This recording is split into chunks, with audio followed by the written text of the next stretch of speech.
of Conyngham has a brand new mayor. Allison Urechko, who had served as mayor, resigned recently. And after council took applications, Worcester Uhas has been chosen to be the next mayor of the borough of Conyngham. I'm pleased to be joined by him right now. Congratulations on your new role as mayor of Conyngham. For anyone who's not familiar with you, first of all, tell us a little bit about yourself. I graduated from Hazleton Area School District in 2016. From Hazleton, I went to Bloomsburg University to study finance and accounting. While I was in Bloomsburg, I also went to the Lackawanna Police Academy, and I graduated from there in 2018. And I have since then moved home, and I'm living in Conyngham, PA now. Right after graduating from Lackawanna Police Academy, I was fortunate enough to get a job with State Senator John Udicek. And as soon as I started the role with Senator Udicek, I automatically was pulled by politics. I loved politics. I loved the people. I loved the networking. I loved helping the constituents of my area.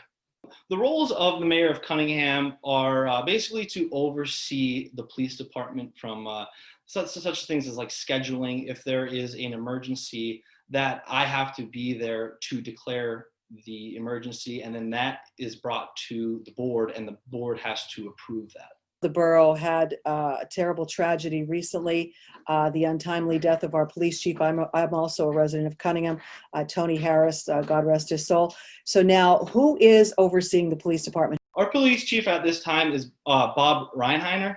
And he's been an officer with the borough police department, so he's very familiar with the borough. Yes, Bob is very familiar with the area. He was actually originally a state trooper for 25 years. After retiring from the state police, he went into local law enforcement, and where he is now, and now he's going on his 13th year. And you told me you'd like to raise money to help out the police. So could you expand on that? Tell me what you plan to do and what you plan to do with the money. So basically, with Crime Watch right now, Crime Watch has a lot of fundraising opportunities for the police department right now. Since you are a resident of Conyngham, you've probably seen that older Crown Vic driving around. That has seen 3 police chiefs now. So basically, my first thing that I want to do is get them a new police car, because I believe that the police need the proper and updated equipment to properly do their job, especially in this day and age. I have a meeting set up with the Crime Watch right now that we're going to be working joint to multiple fundraisers we will be doing for the police department, and we'll also be taking donations. We'll use all our resources basically to acquire the funds that our police department desperately needs.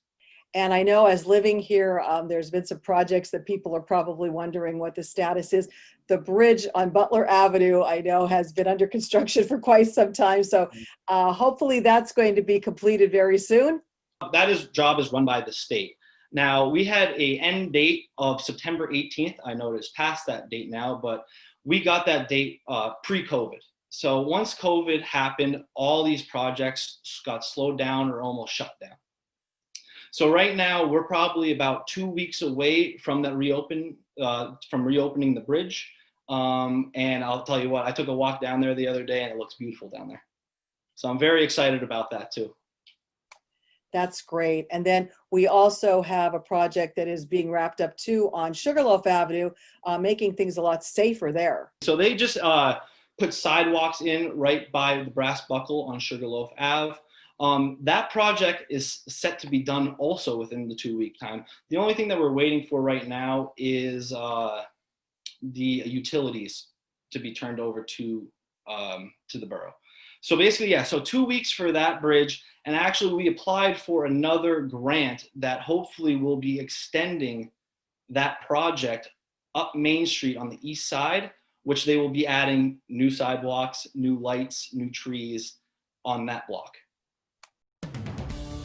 Today's news feature is brought to you by Workforce Resources Inc. of Hazleton, in business since 2013, located in West Hazleton. If you're looking for a job, call them at 570-454-8810 and find out how you can apply for specific jobs, including skilled positions and warehousing. Full-time and part-time opportunities are available.